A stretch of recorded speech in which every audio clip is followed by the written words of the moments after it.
नमस्कार, वर्षा किचनमध्ये तुमचं स्वागत आहे। तर आज आपण पौष्टिक असे ड्रायफ्रुट्सचे लाडू बनवणार आहोत। तर साहित्य बघूया। इथे मी 400 ग्रॅम खजूर घेतलेले आहे।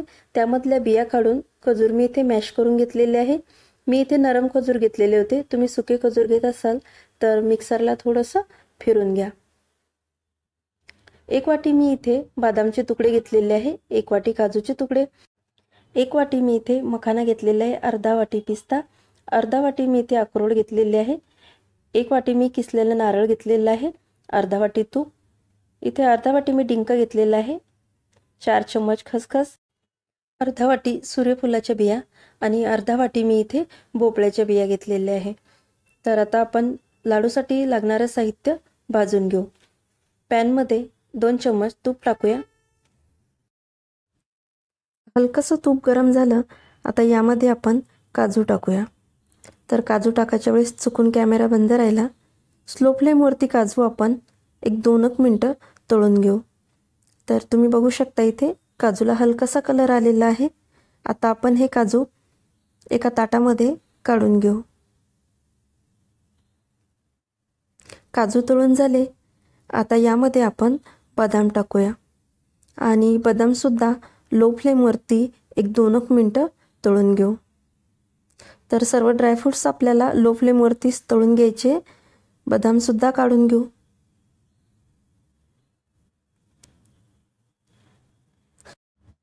बदाम तळून झाले, कढईमध्ये 1 चम्मच तूप टाकूया।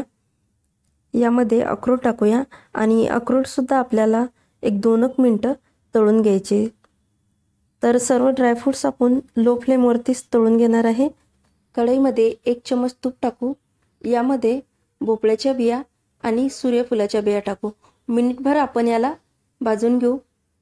मिनिटभर सूर्यफुलाच्या आणि भोपळ्याच्या बिया भाजून घेतल्या, यामध्ये टाकूया पिस्त्याचे काप। तर पिस्त्याचे काप टाकून परत आपण हे तिन्ही साहित्य 1 मिनिटभर भाजून घेऊ। 1 मिनिटभर आपण हे तिन्ही साहित्य भाजून घेतले। आता आपण हे काढून घेऊ आणि काजू बदाम टाकलेले आहे त्या ताटामध्ये हे काढून घेऊ। परत कढईमध्ये 1 चम्मच तूप टाकूया आणि त्यामध्ये मखाने टाकून 3 ते 4 मिनिटं आपण मखाने भाजून घेऊ। गॅसची फ्लेम इथे लो ठेवायची आहे आणि लो फ्लेमवरतीच आपल्याला सर्व ड्रायफ्रुट्स भाजून घ्यायचे किंवा तळून घ्यायचे। तर तुम्ही बघू शकता इथे 3 ते 4 मिनिटं आपण मखाने भाजून घेतले। आता आपण एका बाउलमध्ये मखाने काढून घेऊ।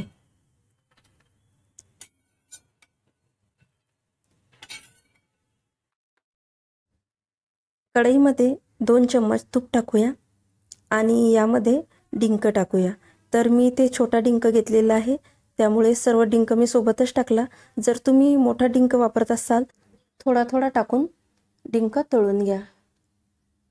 तर तुम्ही बघू शकता इथे छान असा डिंक आपला फुललेला आहे। आता आपण हा डिंक ताटामध्ये काढून घेऊ आणि खोबरं भाजून घेऊ।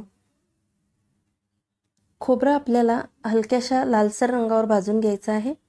एकसारखं फिरून हलक्या रंगावर भाजून घ्यायचं, म्हणजे खाली लागणार नाही। तर तुम्ही बघू शकता इथे खोबरं आपलं इथे भाजून झालेलं आहे। आता यामध्ये आपण खसखस टाकूया आणि खोबरं आणि खसखस 1 मिनिटभर आपण भाजून घेऊ। दोन्ही साहित्य भाजून झालेले आहे। आता आपण हे काढून घेऊ। कढईमध्ये 2 चम्मच तूप टाकूया। आता यामध्ये आपण खजूर टाकूया। तर एक खजूर आपल्याला 2 ते 3 मिनिटं तुपावर परतून घ्यायची आणि नरम करून घ्यायची। गॅसची फ्लेम लो ठेवायची आहे। तर तुम्ही पाहू शकता इथे